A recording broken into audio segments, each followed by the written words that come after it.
오늘 말씀의 제목은 회복의 시작 십자가입니다. 우리는 다양한 회복을 계속 꿈꾸고 있습니다. 경제적인 회복도 꿈꾸고 있고요. 그 신분의 회복, 그리고 건강의 회복, 또 신앙의 회복, 각자의 삶에서 간절히 원하는 여러 가지 회복이 있습니다. 어떤 시점으로 다시 돌아가면 좋겠고, 또 내가 원하는 어떠한 모습으로 내가 돌아갔으면 좋겠고, 또 그러한 모습으로 내가 회복되었으면 좋겠고, 또 어릴 때 내 사진을 보면 천진난만하고 또 순수했던 내 모습으로 돌아가고 싶고, 우리는 계속적으로 그 회복에 대한 갈망이 있습니다. 그래서 우리는 각자의 방법과 수단들을 총동원해서 그 회복을 누리고 싶어 합니다. 내가 그때로 돌아갈 수만 있다면, 그리고 그것들을 내가 부여잡을 수만 있다면 하고 돌아가려고 노력합니다. 그러나 그와 반대로요, 비관적이고 절망적인 상황을 딱 직면하게 되면, 야, 이 회복은 내가 정말 꿈에서나 꿀 수 있는 거구나, 불가능하구나 라고 생각해서 딱 단정하고 오히려 포기한 채 그냥 살아가는 경우도 있습니다. 우리가 간절히 원해서 회복을 스스로 꿈꾸는 것, 그리고 반대로 회복을 아예 포기해버리는 것, 이 양극단의 모습은요, 우리가 따라야 할 그 어떠한 모습도 되지 않을 겁니다. 그렇다면 우리가 그렇게 갈망하는 회복을 위해 우리에게 요구되어지고, 또 우리가 정말 주목해야 되는 분이 무엇인지 오늘 성금요 예배, 오늘 이 시간을 통해 우리 함께 본문을 통해서 나누기를 원합니다. 오늘 본문 51절을 한번 눈으로 보시고요, 53절까지 이렇게 쭉 스캔해 보시면 예수 그리스도의 죽음 직후에 발생한 장면을 모사하고 있습니다. 50절에 영원히 떠나시니라, 예수님의 죽음입니다. 그런데 51절과 53절은요, 좀 해석하기도 까다롭고 뭔가 좀 이상하기도 하고 신비스럽기도 합니다. 자, 첫 번째요, 두꺼웠던 성소의 휘장이 위로부터 아래까지 찢어집니다. 여러분들 이 두께와 이 모든 것들을 아시는 분은 이게 거의 불가능하다는 것을 알고 계실 겁니다. 자, 그리고 두 번째, 땅이 진동하고 바위가 터져버립니다. 그리고요, 무덤들이 열립니다. 그리고 성도들의 몸이 많이 일어납니다. 자, 그리고요, 그 무덤에서 성도들이 나와서 거룩한 성에 들어가 많은 사람들에게 보였다라고 되어 있습니다. 여러분들 이 사건이요, 예수님의 임종시에, 예수님의 숨을 거둘 때 그때 일어났는지, 아니면 예수님이 부활 때에 일어났는지, 그 시점에 대해서도 굉장히 애매모호합니다. 그리고 그 자는 자들이, 그 자들이 나사로처럼 다시 일상으로 돌아가 정상적인 생활을 했는지, 왜? 일어났다니까. 일어나서 과거에 살았던 일상으로 돌아가서 나사로처럼 그냥 일상을 그대로 살았는지, 아니면 단순히 보여지기만 했는지, 이것도 사실 명확하지가 않아요. 결론은 모르겠습니다. 그런데 그것이 그 후인지 전인지 그때인지, 아니면 돌아가서 살았는지 다시 죽었는지 정확히 모르지만, 우리가 하나 주목해야 될 것이 있는데요, 이것은 성경에서 이 장면에 대한 정확한 해석을 하고 있다는 거예요. 우리는 뭘까라고 하는 이 부분에 대해서 성경은 미리 우리에게 이야기하고 있고, 성경은 이것에 대해서 또한 해석을 우리에게 알려주고 있습니다. 자, 첫 번째 현상이에요. 휘장이 위로부터 아래에서 찢겨져 둘이 되는 사건이죠. 여러분들, 성전에 휘장이 찢겨졌다, 가장 거룩한 곳이 그냥 훤히 보였다, 이것은 성전에 대한 굉장히 수치이기도 하고요, 또 우리가 항상 얘기했던 이스라엘 백성이 그렇게 우상시하던 성전에 대한 심판의 모습일 수도 있고요, 그리고 그랬던 이스라엘 백성에 대한 심판의 어떠한 모습일 수도 있어요. 그런 모습이 아예 배제된 것은 아닙니다. 그런데 히브리서 저자는요, 이 성전의 휘장이 찢겨진 사건에 대하여 그저 심판적 의미로만 주목하지 않다는 얘기예요. 그런 면이 있죠. 그러나 심판적 의미로만 주목하지 않습니다. 히브리서 10장 19절, 20절 우리 함께 자막을 통해서 보도록 하겠습니다. 그러므로 형제들아, 우리가 예수의 피를 힘입어 성소에 들어갈 담력을 얻었나니 그 길은 우리를 위하여 휘장 가운데로 열어놓으신 새로운 살 길이요 휘장은 곧 그의 육체니라. 자, 히브리서 저자는요, 그 예수의 육체적 죽음, 영원히 떠나시니라, 그 이후에 바로 일어난 그 휘장의 찢어짐을 단순한 성전에 대한 심판이나 이스라엘에 대한 심판으로 보지 아니하고 성전에 대한 절망으로 보지 아니하고 뭐라 볼까요? 휘장의 찢어짐은 하나님과 인간 사이에 가로막혔던 장벽이 온전히 무너졌음을 상징하는 사건이다라고 이야기합니다. 이것은 성전에 대한 심판도 아니고 이스라엘에 대한 심판도 아니요, 이 성전에 있는 휘장의 찢어짐은 하나님과 인간 사이에 가로막혔던 것들이 무너지고 이제는 하나님과 인간 사이에 새로운 길이 열렸음을, 이전 시대는 지나갔어요. 예전에는 반드시 동물의 제사가 있어야 됩니다. 피의 제사를 드려야 돼요. 그런데 이전의 방식은 지나갔대요. 이젠 새로운 시대가 임했다라는 거예요. 히브리서 저자는 심판이 아니라 새로운 시대가 우리에게 왔다라는 관점으로 이것들을 주목하고 있습니다. 결국 단순한 슬픔, 절망, 아우 저게 어떻게 찢어졌을까, 이 성전 앞으로 어떻게 갈까라는 연민이나 동정이나 절망이나 비극이 아니라 무엇을 보고 있다고요? 이전 시대는 가고 새로운 시대가 밀려오는 것을 보고 있다고요. 그래서 작년 성금요 예배에 제가 성금요 예배 어떤 설교를 했나 찾아봤더니 오늘 본문하고 똑같더라고요. 저는 오늘 큐티 본문이기 때문에 오늘 잡았는데 작년 본문이 바로 이 본문이었어요. 그러니까 제가 그러면 제목이 뭐였나 봤더니 새로운 시대의 출발점 십자가, 이게 제목이었습니다. 결국 우리가 작년에는 그 성막, 성전 안에 있는 휘장이 찢어지는 사건을 통해서 새로운 길이 열렸다. 결국 세상의 방식은 그들의 자원과 실력을 가지고 새로운 시대를 개척해 나가려고 했다고 그랬죠. 그러나 성도들은 어떻다고요?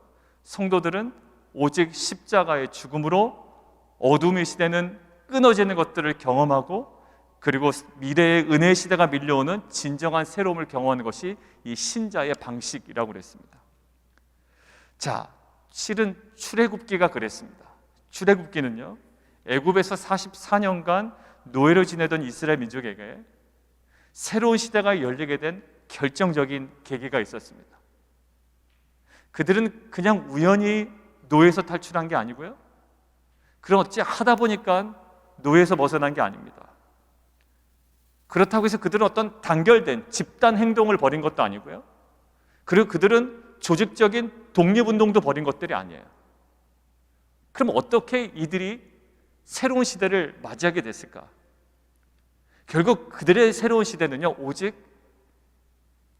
유월절 어린 양의 죽음으로 이스라엘 민족에게 노예라는 옛 시대는 지나가게 됐고요, 그리고 새로운 시대가 밀려 들어오게 된 겁니다. 그들이 430년 동안 어떤 노력을 안 해봤겠습니까? 그렇지만 그들은 애굽의 노예에서 벗어나지 못했다고요. 그러나 독특한 하나님의 방식, 유월절, 그 어린 양의 죽음을 단순히 바르는 그 행위를 통하여 죽음이 넘어가고 애굽에 있는 모든 장자들은 죽어나가는 그 유월절 어린 양, 그 죽음을 통하여 이스라엘 민족들은 새로운 시대를 경험하게 됐습니다. 저는 이 오늘 고난주간 성금요 예배를 통해서 우리가 단순히 예수 그리스도의 십자가를 바라볼 때, 물론 우리가 앞에 있는 기도 제목을 통해서 우리 함께 기도했지만, 이제는 그 슬픔과 애통함을 이제 넘어서서 십자가를 통해 이전 시대와의 단절을 우리가 선포하고, 이제는 우리가 계속 우리가 십자가 앞에 나아가지만 이제 오늘 십자가를 통하여 우리가 과거에 있었던 이전 시대와의 단절을 선포하고, 애국과의 단절을 선포하고, 또 그리고 바벨론과의 시대를 단절을 선포하고 밀려 들어오는 하나님께서 새롭게 여신 새로운 시대를 향한 소망으로 나아가는 빛과 소금교회 성도님 되시기를 주님의 이름으로 축원드립니다. 자, 그런데요. 휘장이 찢어진 사건은 사실 우리가 다 아는 얘기예요. 확인 한 차원입니다. 그런데 그 찢어진 장면 뒤에 세 가지 동사가 나타난다고요. 그게 우리한테는 혼동되는 거예요. 자, 동사만 확인해 보면 무덤이 열렸습니다. 그리고 성도의 몸은 일으킴을 받았습니다. 일어나되 라고 하지만 실은 수동형입니다. 일으킴을 받았습니다. 그리고 나와서 들어가게 되었다입니다. 열렸고 무덤이 성도의 몸을 일으킴을 받았고 나와서 들어가게 되었다입니다. 근데 이게 이 동사가 무슨 의미가 있습니까? 라고 하는데 이 동사 세 개가요, 사실 에스겔서 37장 12절부터 14절까지 그 내용 안에 고스란히 들어있습니다. 자, 에스겔서는 어떤 배경에서 받은 말씀인가요? 이스라엘 백성이 바벨론의 포로로 끌려가서 가장 절망적일 때 받은 메시지예요. 그때 받은 메시지가 지금 예수 그리스도의 그 십자가의 가장 절망적인 죽음 이후에 이 똑같은 메시지가 지금 우리에게 전해지고 있습니다. 자, 에스겔서 37장 12절에 14절인데요. 자막은 있는데 여러분들이 찾아보셔야 됩니다. 왜냐하면 앞뒤에 있는 내용을 저희가 눈으로 확인해야 되기 때문이죠. 그래서 에스겔서 37장 우리 좀 펴시고 제가 잠시 기다리도록 하겠습니다. 우리 가정에서 예배드리시는 분들도 에스겔서 37장을 한번 펴시겠습니다.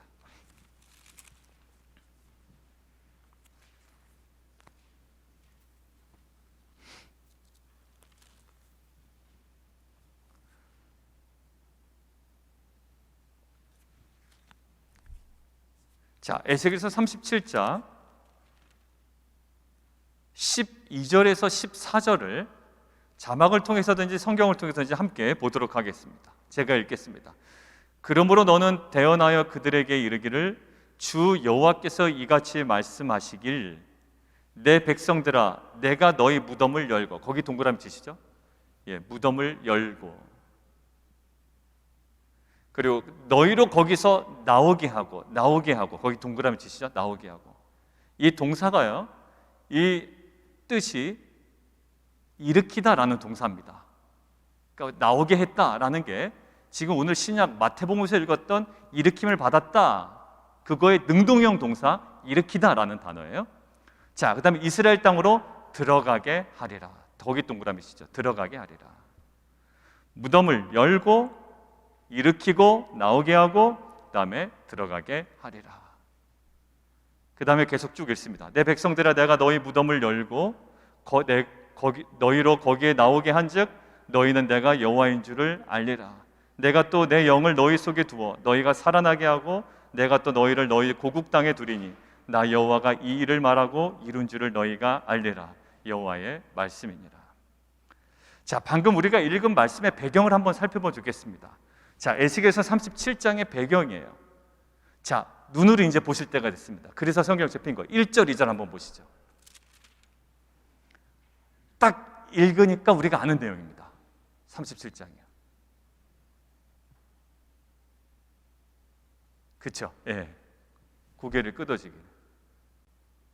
자, 포로기의 극심한 어두움에 처해 있습니다. 이스라엘 백성이요. 근데 그 이스라엘 백성이 무엇으로 표시됩니까? 골짜기에 쌓여 있는 마른 뼈들처럼 죽은 상태로 표시되어 있어요. 그런데 3절 한번 눈으로 보시죠. 3절 그 밑줄을 좀 그어놓으실까요? 이 뼈들이 능히 살 수 있겠느냐, 이게 더 큰 문제라고요. 그러니까 마른 뼈들로 그냥 있는 거 상관없어요. 근데 문제는 우리가 가난한 거 괜찮아요. 근데 가난에서 벗어나지 못했다는 게 문제예요. 우리가 병들어도 괜찮아요. 근데 이 병든 거에서 회복이 불가능하다라는 선고를 받아버리면 우리는 절망에 빠지는 거예요. 예, 마른 뼈? 예, 그 정도까지는. 그런데 이 뼈들이 과연 능히 살 수 있겠느냐라는 거예요. 희망을 찾아볼 수 없는 절망적 상황입니다.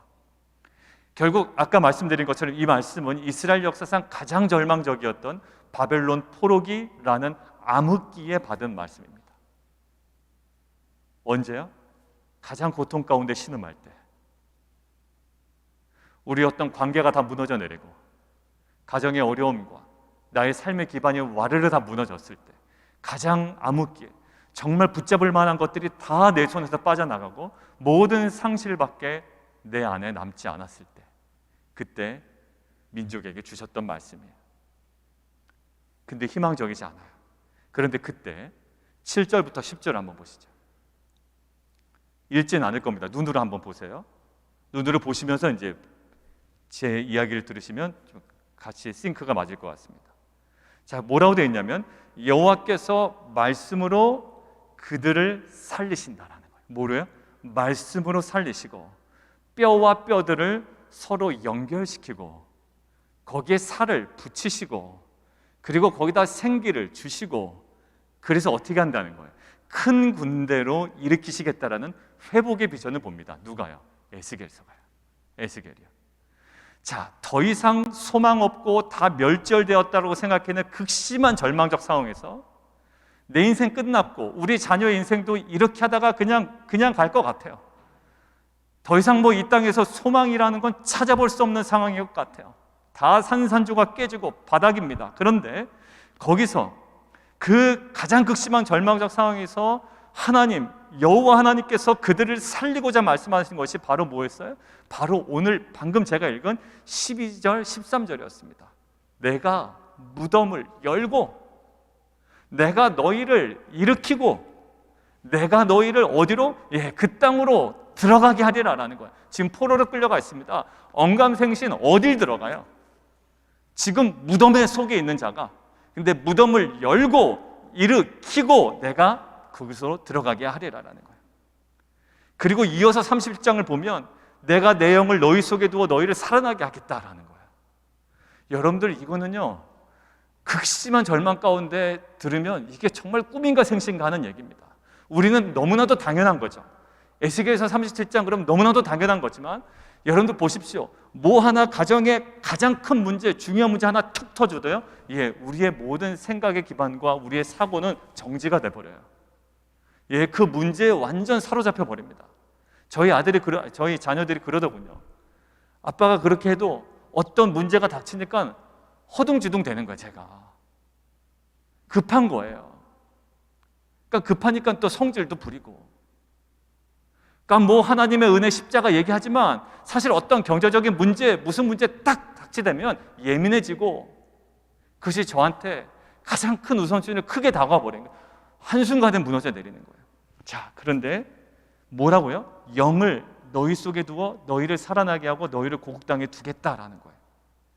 결국 상황은 지금 굉장히 어둡고 절망적인 상황이지만 하나님께서 이스라엘 회복을 뭐 하시겠다? 너희가 가능하다라는 얘기 아니에요. 지금 에스겔서는 동사가 뭡니까? 에스겔서는 능동태예요. 왜? 하나님이 주어기 때문에. 뭐해?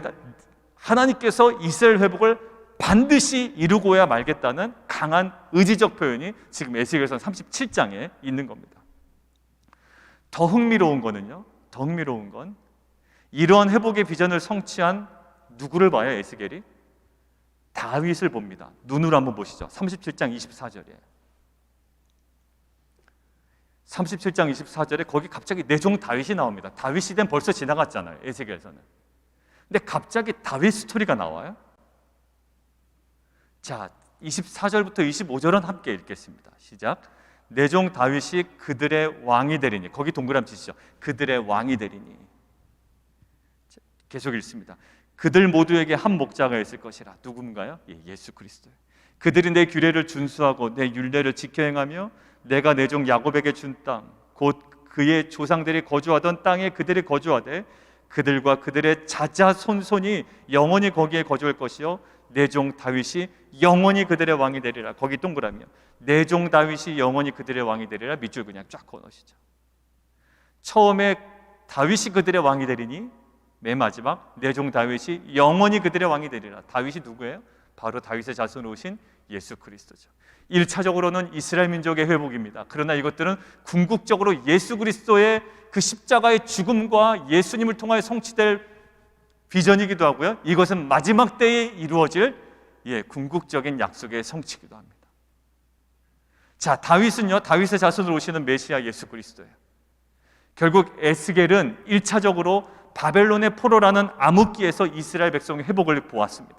그런데 동시에 에스겔은 동시에 무엇을 봐요?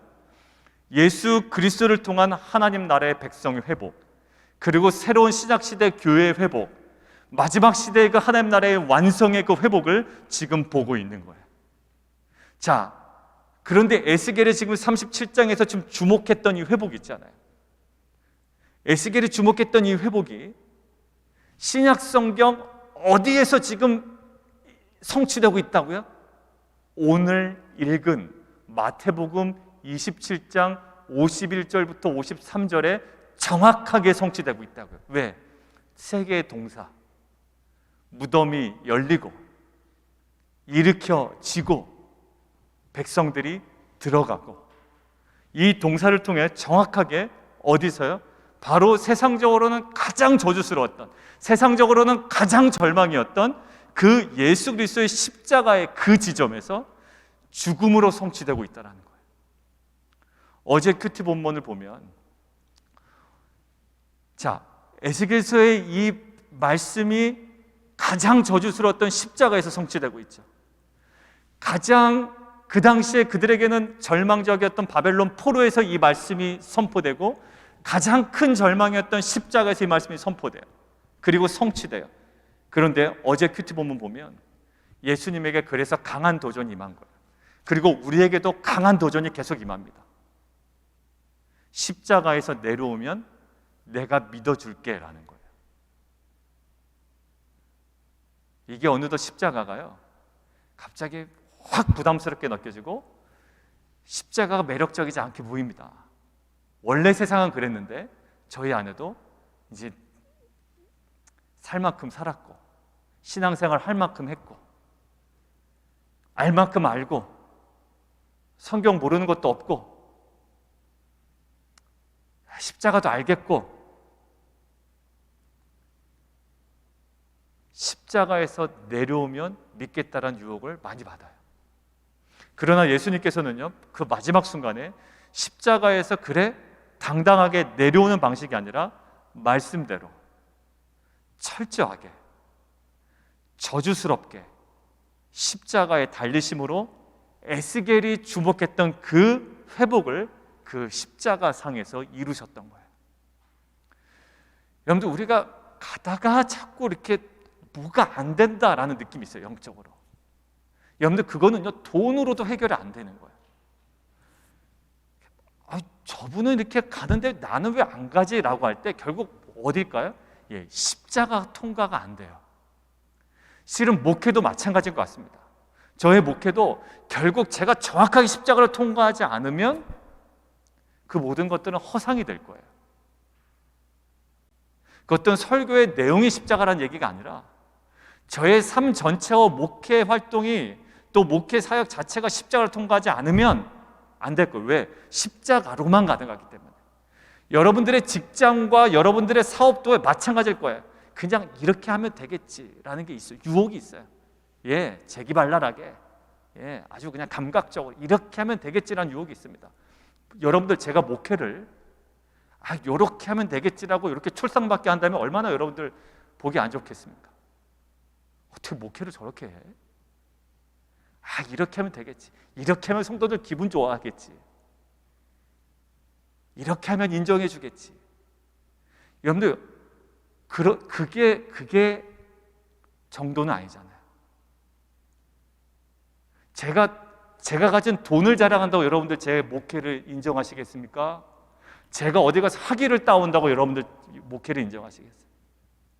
예수님이 그들의 비열을 맞춰준다고 목회를, 예수님을 인정했습니까? 아무것으로도 안 되는 거예요. 오늘 마지막에 나오지만 결국 예수님이 결정적으로 인정받은 장소, 그것이 어떤 의미인지 모르지만 결국 뭐예요? 십자가의 죽으심을 보고 백부장과 많은 사람들이 그는 실로 하나님의 아들이었다라는 거예요. 아주 철저하게 십자가에 달리심으로, 그리고 우리가 결국 그 마지막 그 지점을 넘어서지 못하는 이유는요, 결국 어느 지점일까요? 예, 그 십자가였어요. 우리가 돈을 많이 못 벌어서도 아니고요, 우리가 어떤 세상적인 노력이 부족해서도 아니고요, 결국 우리에게 원하셨던 그 십자가, 본을 보이시고 자취를 따라오도록 하신 그 십자가. 예, 천국은 가겠죠. 뭐 여러 가지 문제는 없을 겁니다. 그러나 그 열매 있잖아요, 영광스러운 열매. 영광스러운 열매는요, 돈도 안 되고요, 그 아무것도 안 돼요. 오직 십자가로만 그 부활의 영광과 구원의 영광이 우리 가운데 임하는 줄 믿습니다. 사랑하는 성도 여러분, 세상은 아주 집요하게 어제 본문처럼 십자가 살짝 외면하고 회피하고 그런 것을 통해서도 믿음도 가능하고 회복도 가능하다고 이야기합니다. 그리고 구태여 우리가 의도적으로 가난해질 필요 있느냐? 의를 위하여 핍박받을 필요 있느냐? 팔복의 삶 그가 아니라도, 팔복의 삶이 아니라도 많은 돈과 권력과 힘과 명예로도 충분히 회복이 가능하고 변화 가능하다고 이야기해요. 그러니 빨리 십자가에서 내려와서 세상의 권력과 힘의 중심으로 들어가라고 합니다. 어딜 들어가요? 예, 세상의 권력 중심으로 들어간다고. 세상의 중심에 서라라는 거예요. 여러분들 그런 거 많이 있죠. 예, 뭐 어디 심장부로 들어가라고 그러는 거예요. 예, 우리는요, 아무리 그 땅의 심장부로 들어가도요, 십자가를 통과하지 않고서는 그 심장부에서 그냥 꺼져버린다고요. 거기를 우리가 들어간다 한들. 자, 성경은 그런데 얘기합니다. 성경은 어느 지점으로 들어가는 게 아니라 결국 유대인에게는 거리끼는 것이고 이방인에게는 굉장히 무식하고 미련해 보이는 그 십자가가 오히려 믿는 자에게 구원을 주시는 하나님의 능력이라고 선포하고 있는 거예요. 애굽 시대와의 단절은 무엇으로 가능했을까요? 그들의 데몬스트레이션이 아니에요. 그들의 어떤 집단 행동이 아닙니다. 조직적인 독립운동이 아니었어요. 6월절 어린 양의 죽음으로서만 가능했던 것처럼 우리가 꿈꾸는 회복 있죠. 정말 새로운 인생 살고 싶잖아요. 그리고 정말 하나님께서 원하시는 그 회복을 경험하고 싶다면 돈과 권력이 아니라 오직 예수 그리스도의 십자가의 죽음으로만, 2000년 전에 돌아가신 그 예수님의 그 십자가로만 가능한 줄 믿습니다. 오늘 새벽에 묵상한 예수님의 십자가상의 절규 있었죠. 엘리 엘리 라마 사박다니, 나의 하나님 어찌하여 나를 버리셨나이까. 시편 22편에 있는 본문이라고 말씀드렸습니다. 이 절규는 죽음에 대한 두려움이나 또 애통이나 자포자기의 절규가 아니라고 했습니다. 이것은 시편 22편의 내용처럼 구원을 고대하는 간구다라고 이야기했습니다. 그러니까 어둠이 임했고 예수님이 어찌하여 나를 버리셨나이까 라는 이 절망의 비극이 더해진 게 아니라 오히려 이 어둠 속에서 구원을 고대하는 이 소망의 기도였다라는 거예요. 자, 그리고 오늘 보여지는 그 바로 이어지는 숨이 거두시고 일어나는 이 모든 것들은 절망이나 비극이 아니라 에스겔서에 예언된 하나님 나라의 백성의 회복과 교회의 새로운 시작을 알리는 소망적 사건이었다라는 거예요. 사랑하는 성도 여러분들, 여러분들의 삶 가운데 경험되고 있는 그 십자가, 예수님의 십자가에 비하면 우리의 십자가는 비교하면 안 되죠. 그러나 우리에게 허락하신 그 길이 있다고요. 왜? 본을 보이시고 자취를 따라오라고 하셨기 때문에 우리가 그냥 낭만적으로 걸어갈 수 있는 길은 절대로 아닐 겁니다. 그 십자가, 그것은요, 우리에게 비극인데 절망을 더하는 수준이 아니라 오히려 캄캄한 어둠 속에서 하나님께서 구원을 고대하시고 계획하시고 이루실 것을 소망하는, 또 예비하신 하나님의 은혜의 새로운 출발점인 줄 믿습니다. 이 소망적 예언의 성취라는 것, 이 죽음이, 이 어둠이 이 예언의 성취라는 것을 오늘 본문 마태복음 27장 54절에서 확인할 수 있습니다. 아까 내가 미리 말씀드렸는데요, 54절 제가 읽겠습니다. 백부장과 및 함께 예수를 지키던 다들이 지진과 그 일어난 일들을 보고 심히 두려워하여 이르되 이는 진실로 하나님의 아들이었도다 하더라. 이게 왜 그러냐면 에스겔서 37장 13절 한번 보십시오. 여러분들 아까 성경책 펴놓으셨죠? 예, 밑줄 하나 더 그셔야 됩니다. 마지막 밑줄이에요. 자, 에스겔서 37장 13절 보시죠. 내 백성들아, 내가 너희 무덤을 열고, 여신다는 말 또 나오죠. 무덤을 열고 너희로 거기서 나오게 한즉, 밑줄 쫙 건너시죠. 내가 여호와인 줄을 알리라 라는 거예요. 내가 여호와인 줄을 알리라. 결국 내가 여호와인 줄을 알리라 라는 것이 지금 신약성경 어디 있어요? 예수의 그 죽음을 통하여 백부장과 거기에 있는 예수를 지키던 자들이 이는 진실로 하나님의 아들이었도다. 결국 열방 모두에서 이방인들에게까지 하나님의 거룩한 이름이 인정되는 요소들까지 지금 에스겔서와 마태복음은 지금 연결되고 정확하게 성취되고 있습니다. 사랑하는 성도 여러분들, 마태는요 십자가상의 예수님의 절규를 단순한 절망이나 자포자기의 외침으로 보지 않았습니다. 그리고 예수의 오늘 십자가의 죽음을 단순한 저주나 비극으로 보지 않았습니다. 철저하게 오늘 오전에는 시편 22편, 그리고 오늘 저녁에는 에스겔서 37장에 예언되었던 회복이 시작되는 그 소망으로서 십자가를 바라보고 있어요. 물론 우리가 앞에 기도했던 것처럼 우리의 죄 때문에 돌아가셨습니다. 근데 마태는 어디에 계속 주목하고 있냐면 회복이 시작되는 소망으로서 십자가를 견지하고 있어요. 우리들에게도 절망적이고 비극적인 상황들이 있습니다. 그러나 오늘 예수님의 그 절규와 죽음을 시편과 에스겔이라는 말씀으로 바라볼 때 분명한 그것은 우리에게 소망이었던 것처럼 우리들에게도 살소망까지 끊어질 것 같은, 바울이 고백했던 거 있잖아요. 살소망까지 끊어졌다, 고린도후서에서 나온 것처럼 그 상황들을 구속사적 말씀으로 바라보는 은혜가 우리 가운데 회복되기를 원합니다. 그리고 오늘 말씀하시는 것처럼 그 비참하고 절망적 상황들이 결국 하나님께서 계획하신 회복의 출발점임을 우리가 다시 한번 확인하고 소망으로 나아가는 귀한 공동체 되기를 원합니다. 예수의 십자가를 더 묵상하고, 그리고 우리에게 본을 보이신 그 십자가로 더 깊이 있게 들어가 그 안에 감추어진 그 부활의 영광을 누리는 빛과 소금 공동체가 되기를 주님의 이름으로 축원드립니다.